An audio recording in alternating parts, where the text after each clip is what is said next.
ఏం రంగయ్య అయ్యా నీకెన్నిసార్లు చెప్పినట్టు రంగయ్య నా ముందు చేతులు కట్టుకుని నిలబడతారా? సరే అది నీ సంస్కారం. నేను చెప్పినంత మాత్రం వదిలేపోతావా ఏమే? మీ కొడుకా? అవునయ్యా. నువ్వు దాన్ని నాశనమైనావు అనుకో, వాడిని కూడా దానికి నాశనం చేస్తున్నావు. చదివించోండి. అంత డబ్బులు మాకెక్కడదయ్యా? బుద్ధిందా రంగయ్య నీకో? నేను బతుకున్నాను అనుకున్నావా, సచ్చినా అనుకున్నావా? నేరుగా మా గుమస్తా దగ్గర పోయి నేను చెప్పి ఎంత డబ్బులు కావాలి తీసుకో. అయ్యా వడ్డీ. వడ్డీ ఏం వడ్డా? నేల రాసి చేద్దులే గాని. రైటా మీరు ఎదగాలరా. మీరు ఎదిగేదే నాకు కావాలా. కొన్ని సంవత్సరాల తరువాత అయ్యా ఏంది నాకు బయట దేశంలో ఉద్యోగం వచ్చిందయ్యా. బయట దేశంలో ఉద్యోగం వచ్చిందా?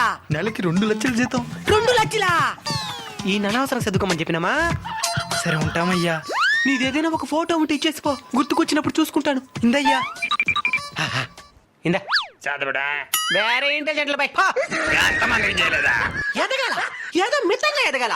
మాకంటే గొప్పగా ఏం ఎదిగేదే. సయ్యాడికి చేతబడి